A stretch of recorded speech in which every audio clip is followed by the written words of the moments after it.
Good evening, everybody. It's been 1 week and 2 days since more than 61 million people voted for Donald Trump to be our next president, winning the Electoral College vote with more than 270 votes, as is required. We don't yet know just how many more he will have. Trump's transition to the presidency and his preparation to govern this great nation are well underway. And he's surprised some people, well, actually lots of people, particularly today. The Trump team confirming that the president-elect will be meeting with 2012 GOP presidential nominee Mitt Romney. That's right. You may recall Governor Romney did everything that he could to sabotage, to undercut, to destroy and insult Donald Trump's candidacy, saying some of the nastiest, ugliest things uttered by any of the president-elect's one-time opponents and rivals. But Trump has been only magnanimous following his election to become this country's 45th president. Whoever joins the cabinet at least will know they won't be part of the corrupt political establishment that this president-elect ran against. The Trump team announcing today there will be a 5-year lobbying ban for anyone who joins his administration. Trump's former campaign manager, Kellyanne Conway, says it's all part of Trump's efforts to make good on his campaign promises. Folks who go into government are not going to be able to enrich themselves by virtue of that position. And that's completely in keeping with why many Americans cast their vote for Donald Trump and Mike Pence. They want someone from the outside. They want someone who goes to Washington owing nobody anything. And we'll be talking about the Trump transition with one of former British Prime Minister David Cameron's closest aides, Steve Hilton. Steve Hilton, an entrepreneur as well. We'll be talking about really the business of government as well here tonight. Also with me, the Five's co-host, Kimberly Guilfoyle, Republican pollster Lee Carter, Republican strategist Tony Sayegh. They join me here in just moments. A lot of developments to cover tonight, including President Obama once again attacking the president-elect while overseas. Speaking at a press conference in Berlin today, Mr. Obama did nothing to end or even calm the left-wing protests that have raged across the country following Donald Trump's election. I've been the subject of protests during the course of my 8 years, and I suspect that there's not a president in our history that at some point hasn't been subject to these protests. So I would not advise people who feel strongly or are concerned about some of the issues that have been raised during the course of the campaign. I wouldn't advise them to be silent. He didn't have any advice at all for those who have been violent on the streets of major cities across the country, especially those who are being paid, who are being led by provocateurs, professional provocateurs. But then again, that's President Obama. That's the president, in effect, condoning violence in the streets, particularly the city of Portland. Protests there alone have caused more than $1 million in damages. By the way, you may recall that the president-elect told any person who supported him or voted for him to stop it if indeed they were engaging in such behavior. But again, that's our president-elect. Our top story, a busy day for the president-elect as the Japanese prime minister, influential lawmakers, and maybe a name or two to entertain the frenzied national left-wing media paraded through Trump Tower. Trump himself tweeting this: "My transition team, which is working long hours and doing a fantastic job, will be seeing many great candidates today. Hashtag Make America Great Again." Most of those rumored to be in the running for top posts have been Trump loyalists. So it was somewhat surprising to some to learn that Mitt Romney is reportedly being considered for Secretary of State and will be meeting with Donald Trump this weekend. Senator Jeff Sessions, who is on the short list for the cabinet, today said he thought it was positive for Trump and Romney to get together. I think it's good that the president-elect is meeting with people like Mr. Romney. He's meeting with a lot of talented people that are going to be he needs good relationships with. I think Mr. Romney will be quite capable of doing a number of things. He'll be one of those, I'm sure, that's reviewed. Senator Sessions, whose counsel is always wise, And Romney isn't the only former Trump critic and rival being considered for Secretary of State. South Carolina's Governor Nikki Haley also meeting with the president-elect. That's right, I said Governor Nikki Haley. Joining me now, political communications expert, partner at Maslansky and Partners, Lee Carter, and Republican campaign strategist, Fox News contributor, Tony Sagg. Thank you both for being here. Lee, I've got to ask you this. I mean, this is very, well, surprising, I think, to most people. But he seems to be rising beyond being president-elect. I mean, this may be a reach for sainthood to bring in Romney and Haley, don't you think? I think it's extraordinary. I mean, this 2016 is the year anything can happen, and it has so far. And I am so glad. He said in the beginning of his campaign that he was the kind of person that would work with all sides, people who agreed with him, people who disagreed with him. He was going to negotiate, and I think this is just one more example of him bringing people that we know he didn't necessarily, that certainly didn't endorse him, that we know they didn't see eye to eye, but he's willing to hear them out, and I think this is a good sign. Tony, what do you think? No doubt. Look, I think Donald Trump is actually the only person who really knows whether or not any of these names will actually ultimately result in cabinet appointments. You also have heard Kelly Ayotte, senator from New Hampshire, who's been very critical, mentioned as a potential Secretary of Defense. You had Ted Cruz, someone who's not necessarily been an outspoken supporter of President-elect Trump, who he met with yesterday. But again, that's a decision Donald Trump needs to make at his leisure. The reality is, meeting with them publicly sends an important message that this is somebody who, from day one, is going to be inclusive, build coalitions, and get the best ideas forward. And what excites me the most about a Trump presidency, and certainly there's a whole kind of array of things to really look forward to, is the fact that this is the only truly businessman to come to the White House with that kind of set of experiences and who understands how to get things done and manage these processes in a way that is not only political or not necessarily always viewed through the prism of politics. So that is a very powerful tool for him. I don't know that I need to demonstrate to either of you the shallowness of my character and nature, but I would somehow, I think, in Donald's place, I would probably be construing their attacks on me while I was a campaign as disqualifying them because they wouldn't have understood how terrific I would have been as president of the United States. Yet, I mean, I have to absolutely salute the president-elect for having this kind of capacity, Lee. I also have to salute an early effort to drain the swamp as he promised, and that is putting a 5-year ban on anyone in his administration before they can lobby the U.S., Congress and the Senate again. I mean, it's really, that's something, isn't it? It really is something. And I think that one of the things that I love about Donald Trump's communication style, and there are many things, but one of them is that he often punctuates his points with symbolic gestures. So it's not enough for him just to say, I'm going to drain the swamp and I'm going to get special interests out. He actually is putting actions behind it. And this is just a very, very good example. A 5-year ban, unheard of. And it does show that anybody who's going to go and work in that administration is doing it for the best interests of this country. And I think it's fantastic.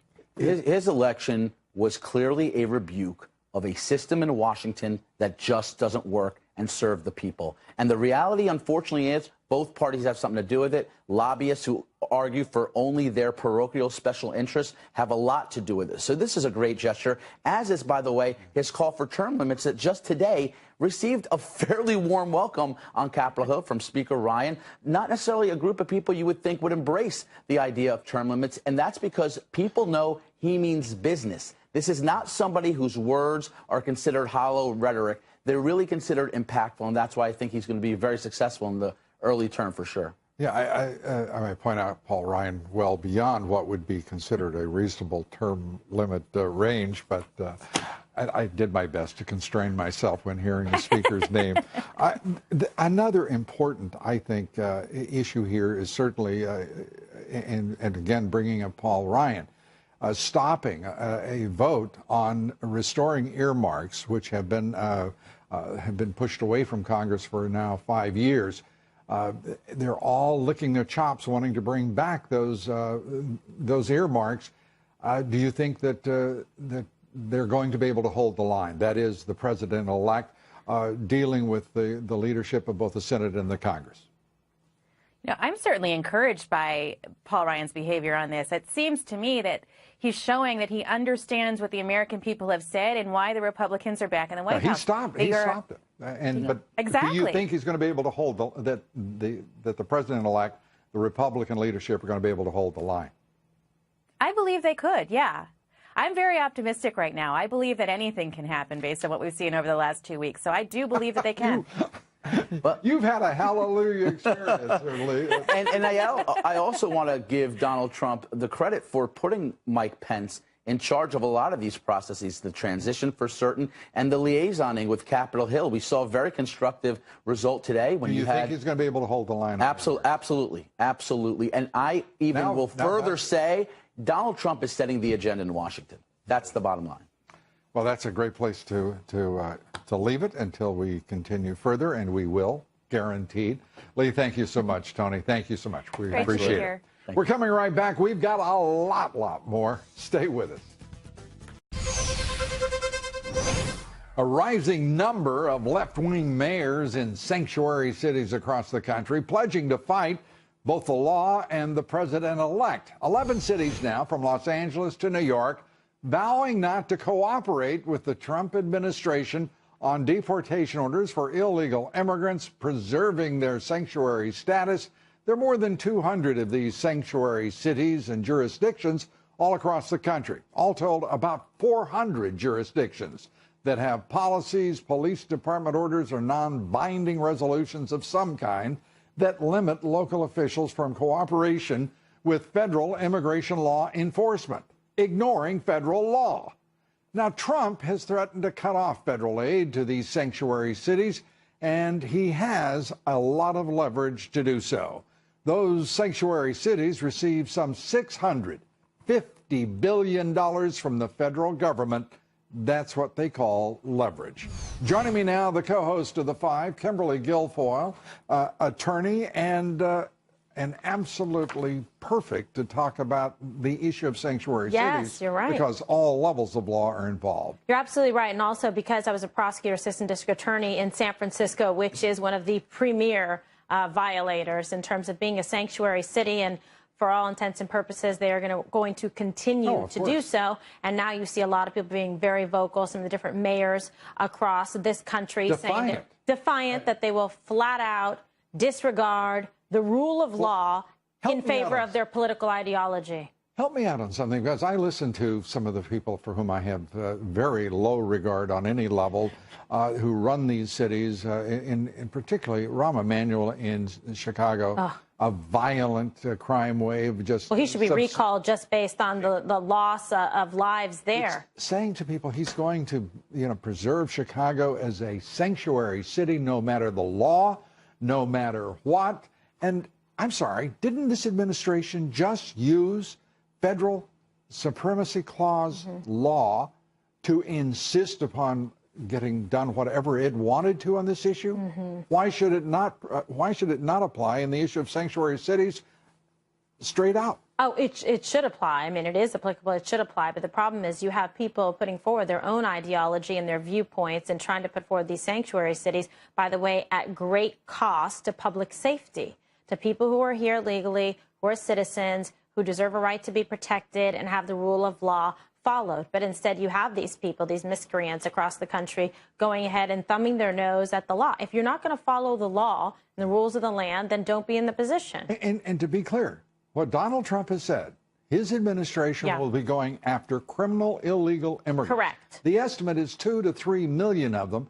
And on that basis, they make up a considerable portion of violent crime in this country, the MS-13, various gangs. Absolutely. And all the gangs that come across and they recruit. What's it going to take to do it? It's going to really take a firm hand. And I believe that President-elect Donald Trump will do it, because this is something he was very passionate about. He talked about putting forward Kate's Law, based on the homicide of Kate Steinle that happened in San Francisco. If the rule of law was followed, Kate Steinle would be alive today. And that's also the law that Bill O'Reilly was pushing so hard as well. I think that Trump will put that in. Yeah, and he can use also executive action to put that forward. Now, he is about, the president-elect, to reverse a substantial number of the executive actions and orders on the part of President Obama. Is that going to work in most cases with those executive orders? Yes, I think it will. I think it will work with respect to, because President Obama came out about the Dreamers and asking, and people are pushing President Obama to pardon 750,000. That's not going to work, because even if he pardons them, it doesn't make them legal or citizens. So that's an issue right there. So some of that can be undone by President-elect Donald Trump. Also about transgender, the bathrooms. That can be undone. And then there's like one other one that maybe I think that he can do pretty quickly. So, I mean, I think you'll see it happen, to be honest. And very quickly, Mitt Romney coming in to talk with the president-elect. I have just confessed my what a turnabout. my petty nature in these things as viciously as Mitt Romney attacked Donald Trump's candidacy. And he was in a very powerful position to exert some influence on behalf of the Republican Party to bring everybody together. And instead, he went out of his way. What's his name? Evan? Yeah, the guy in, what's his name? In McMillan or something in Utah. So that's a problem. So, but you know what? It just goes to show how magnanimous President Donald Trump, elect Donald Trump is going to be. And he's actually reaching across the lines to try to make things work. In his transition to this point, if I say so myself, I mean, he has been extraordinary. And at the same time, the national left-wing media continue, New York Times, Washington Post, continue their carping and attacks. It's some of the, I thought they were ignorant during the campaign. Sure. They've risen to a level of ignorance and abhorrence of the basic precepts of journalism that I never imagined they could reach even 2 weeks ago. Oh, it's unbelievable. Appalling. It really is. But you know what? America will be the beneficiary of great decision-making and honest leadership with President-elect Donald Trump. And we have just learned that General Michael Flynn has been offered the job of National Security Advisor in the Trump White House. There you Kimberly, go. All right, great excellent. to see you. And Great so to see you it then. begins. Yeah, so it begins. Or continues. Thanks so much. Be sure to vote in our poll tonight. Do you believe the left-wing national media will give ever Donald Trump due credit for reaching out so graciously, magnanimously to both Romney and Governor Haley? Cast your vote on Twitter at Lou Dobbs. We'd like to hear from you. Follow me on Twitter at Lou Dobbs. Like me on Facebook. Follow me on Instagram at Lou Dobbs. Tonight on Wall Street, stocks closing near record highs. The Dow regaining 36 points on the day. The S&P up 10. The Nasdaq up 39. Volume on the big board, well, again, moderate trading, 3.8 billion shares. And incredible economic news. Housing starts surging to a 9-year high, up 25.5% last month because of a spike primarily in multifamily construction. Wells Fargo's fraudulent account scandal taking a toll on the bank, in which 5,000 employees lost their jobs, including the job of the CEO. New account openings plummeted there 44% last month from a year ago. And Fed Chair Janet Yellen testifying that the Fed could hike interest rates, as she put it, relatively soon. We've been hearing that since last December 16th of 2015. The Fed Chair also adding she's not going anywhere. I was confirmed by the Senate to a 4-year term, which ends at the end of January of 2018, and it is fully my intention to serve out that term. And a reminder to listen to my reports 3 times a day, coast to coast on the Salem Radio Network. Up next, Donald Trump riding an anti-establishment wave to the White House, thanks in part to this battle cry. I want the entire corrupt Washington establishment to hear the words we all are about to see. When we win on November 8th, we are going to Washington and we will drain the swamp. Drain the swamp. Trump is making sure he fulfills that promise. That's the subject of my commentary here next. Stay with us. We'll be right back with much, much more.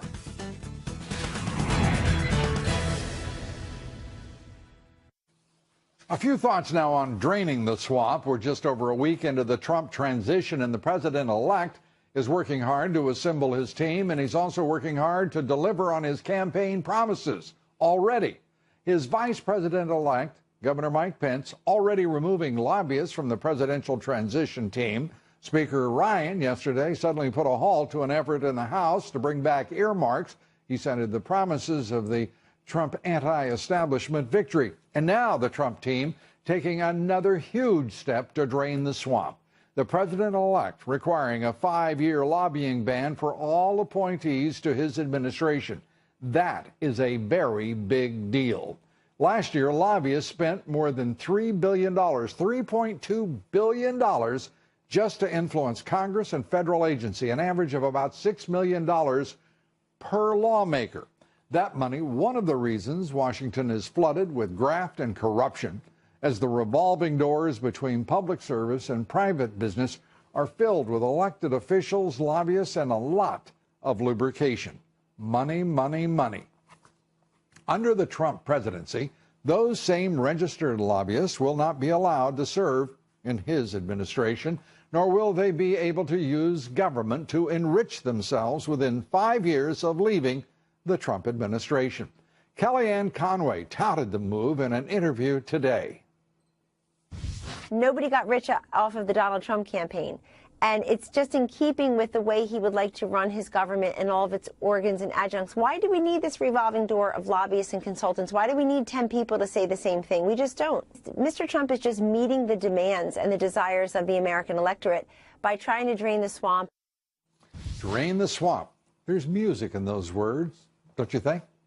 Well, Mr. Trump has already taken big steps, huge steps, and set an important public integrity standard for his administration. He set precedent in delivering early on his promise to drain the swamp. Very early. The swamp that is D.C. is now already on notice, and there remains 63 days before he takes his oath of office. How many elected officials begin keeping their campaign promises long before they're in office? The answer is all the great ones. Now our quotation of the evening. This one from a fellow by the name of Donald Trump, who said this: "I judge people based on their capability, honesty, and merit." And there you have it. No wonder there's so much anxiety in the left-wing media and in Washington, D.C. these days. We're coming right back. Stay with us. The left-wing national media publishing pure propaganda, bogus claims that Trump's transition is in disarray. Kellyanne Conway says it's all running smoothly and all on time. The president-elect has slid into this role amazingly well. We're right on track, right on time. What can the Trump team do about all of these lies being pushed by the left-wing national media? We'll take it up with one of former Prime Minister David Cameron's top aides. Steve Hilton joins me here next. More breaking news on the latest development from the Trump transition team. The Associated Press reporting that the Trump campaign has offered retired Lieutenant General Michael Flynn the job of National Security Advisor to what will soon be President Donald Trump. That, according to a senior official in the Trump campaign. General Flynn is a self-described maverick and longtime Democrat who remained a steadfast ally of the president-elect throughout the campaign. The National Security Advisor does not, by the way, require Senate confirmation. Joining me now is Steve Hilton. He served as an advisor to the former British Prime Minister David Cameron, an advocate for Britain leaving the EU. He is currently the CEO of CrowdPack, a Silicon Valley political crowdfunding and data site entrepreneur and bright fellow. Good to have you here. Great to be here, Lou. First, your reaction to Donald Trump taking these early steps, whether it be 5 years before you can lobby our government again, serving in his administration, whether it be earmarks. I mean, he's taking early steps to deliver on his promise to drain the swamp. I love to say that, if you haven't noticed, folks, drain the swamp. It's exactly as you just said. It's so refreshing to see a politician actually do what they say they're going to do. And it's ridiculous that we should find that surprising and refreshing, but that's the sorry state of our politics. Now, that's exactly what people elected him to do, to go and shake things up. Right. And I think all the indications that you're getting from the way he's going about this, the appointments he's making, is that he's serious about shaking things up And that's great because it needs shaking up. Does it ever? And the popularity of this man is a result of speaking truth Yes. to the people. They hadn't heard it for so long over the course of this campaign that for the first time in my professional career, I wasn't tired of this campaign by the time it had concluded. A year and a half of this. Most people are saying, oh, please just get it over. A few did, but most of them were on the losing side of it, and you can understand their urgency. But it's really you can sense the change that is profound, that's in the air. Yeah. And there is a building anticipation for the moment that Donald Trump walks into the White House. And I think he understands that.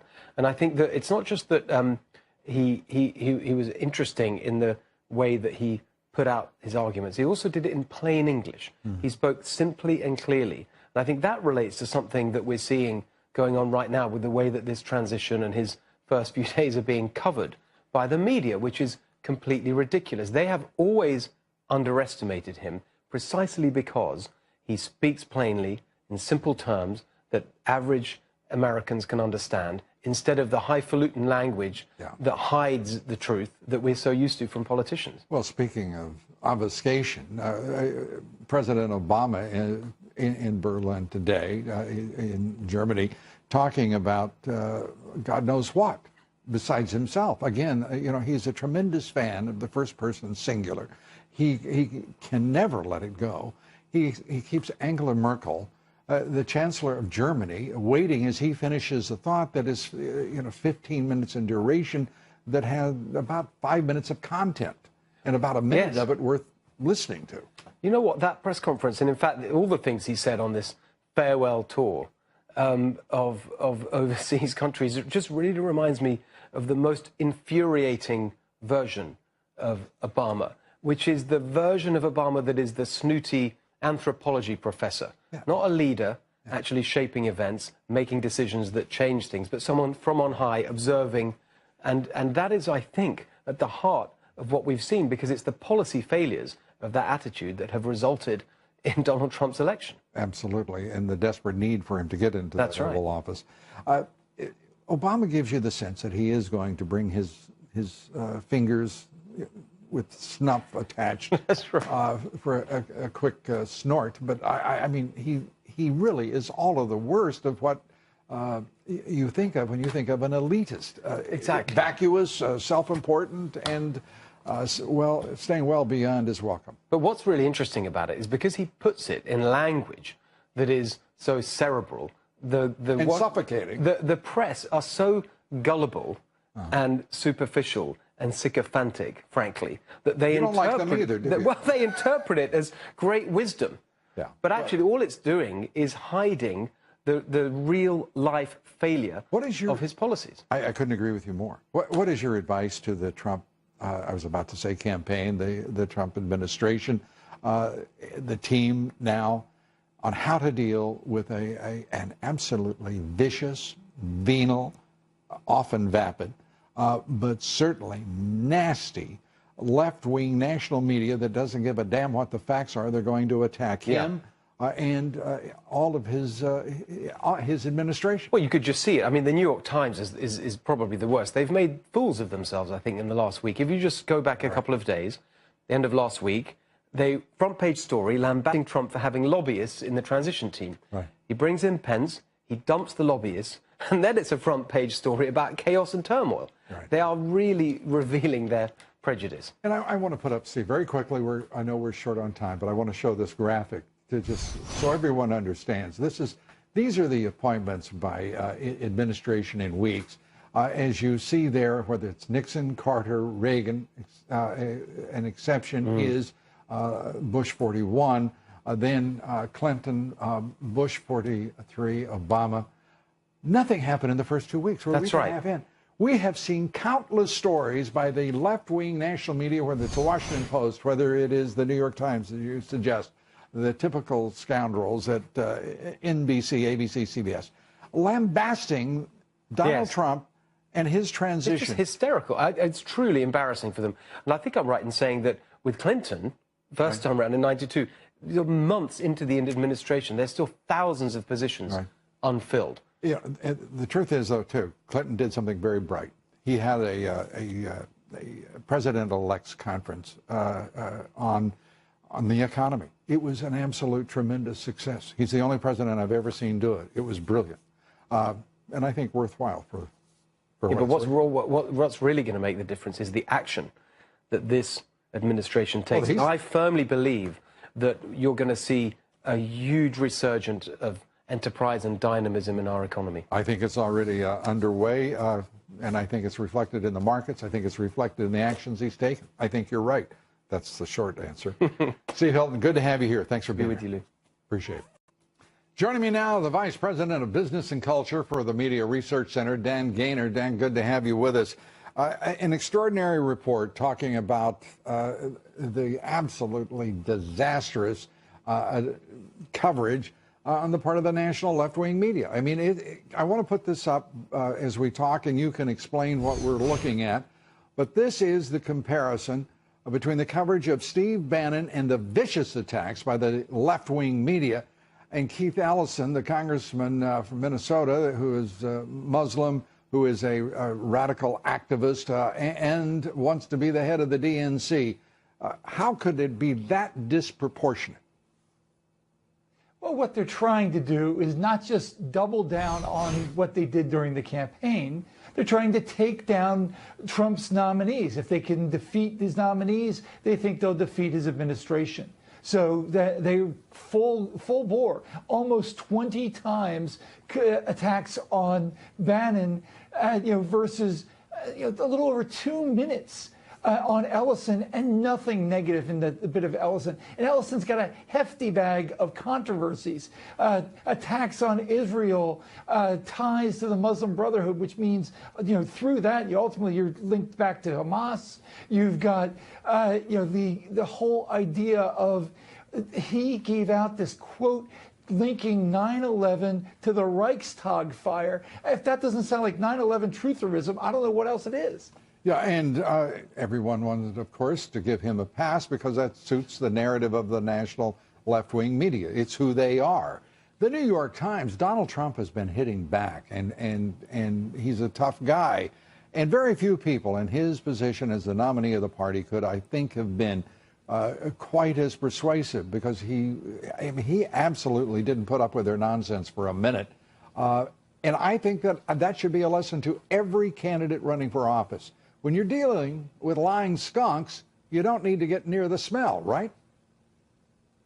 Well, and also he's doing something that the media don't like. He's using Twitter exactly the same way that FDR used radio. He's what the tech people would say, disintermediating the media. He's just removed them from the equation. He can go right to the voters, right to his audience, and say, here's what's really going on. And that's what FDR did with the original radio broadcast. Is this going to persist? Is this going to persist, Dan? We're going to have to go. Well, certainly the media attacks are going to. So, that's what I'm talking about. So he's got to. So he's going to have to be very tough with them, right? Yeah, he's going to take him to the woodshed. Okay, or whatever. Dan, thanks so much. Dan Gaynor, we appreciate it. Up next, Donald Trump today meeting with the best and the brightest, and folks close to the process say things are going smoothly. These are people at the top of their game that want to buy into this vision of making this country great. It's been unbelievable. It's fast-paced. Things are getting done. Things are moving forward to make sure that this administration is ready on day one. In case you didn't know, that was Sean Spicer of the RNC. Ebony Williams, Chris Plant. Join me here next. Stay with us.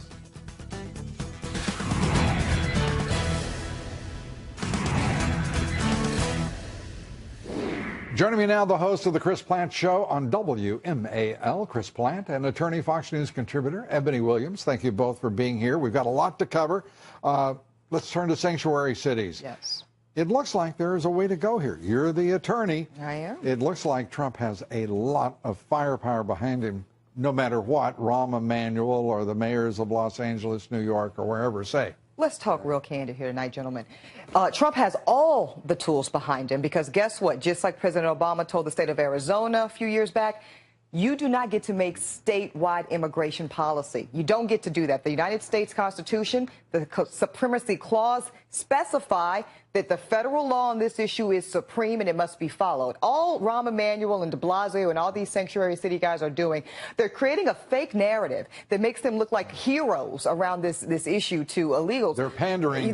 That's what it is. But they're talking about a bunch of nothing because all they really are doing is saying something that they can't do. And you know, the crazy thing to me, Chris, is Donald Trump is talking about criminal illegal immigrants. Yes. And these mayors, for whatever reason, think they can successfully pander by supporting illegal immigrants and protecting them from consequences of being criminals. Right. And you mentioned Rahm Emanuel in Chicago. Rahm Emanuel and I were high school classmates, believe it or not. And he is, this is the same guy that said that Chick-fil-A and Chick-fil-A values have no place in Chicago, but he's protecting criminal illegal aliens. And let me go one step further, if I could. In addition to the funds issue, and brilliant, absolutely right, using Obama administration techniques against them is absolutely appropriate, I believe that they should also raise the specter with these mayors that they will face criminal charges of accessory to crimes if you have a Kate Steinle situation and a murderer that has been released back onto the street because of their policies. Somebody kills somebody or some other horrendous crime, these politicians should be held responsible and they should be charged as accessories to the crime. I want to speak on that. Very good point. Another way to do that from a litigation standpoint, if you're a family member and your family member is murdered or hurt by one of these should have been identified and deported pre-existing criminals, you've got a strong civil case because you say these mayors knew or should have known the dangers afoot. What about George Soros's culpability in sponsoring organizations that are supporting what turned violence in our streets in cities across the country? Yeah, you can pin that on him. Again, you've got a strong case for litigation.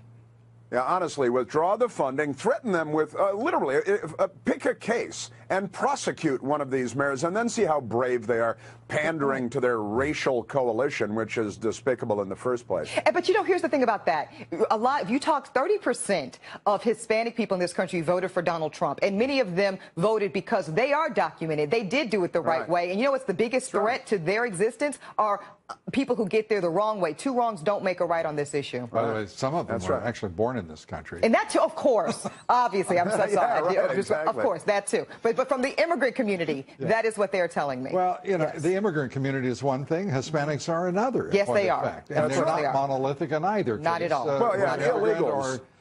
And we tend to conflate in these discussions, and Democrats like to do this in the news media, but I repeat myself, like to do this, that we're talking about immigration. We're not talking about immigration. We're talking about people in the country illegally. We're talking about immigration law. We're talking about national sovereignty. We're talking about law and the order. rule of law. And we have lawless Democrats throughout the country who have taken their lead, honestly, from the Obama administration. You want to call them something else, I can tell. Lawless does not satisfy you. You have other adjectives you want to bring into play here. Well, look, this is criminal conduct. They've taken an oath. They've taken an oath to protect and defend the Constitution and the laws of the United States, and they are failing to do that. They're also endangering the public at large, and they're essentially criminals themselves by harboring, providing safe haven to people that are breaking the law every day, and it's absolutely reprehensible. Ebony, Chris has left you 15 seconds. And they're so generous. We talked Let's talk about Hillary. No, but you know what? This is the thing. Law and order, as a lawyer, should be apolitical. I want to see all of our government move in that direction. Ebony, Chris, thank you both for being here. Excellent. So we ran out of time. Chris used it all. That's it for us tonight. Thanks for being with us. Tomorrow night, General Jack King, Ken Blackwell join me. Please be with us. Good night from New York.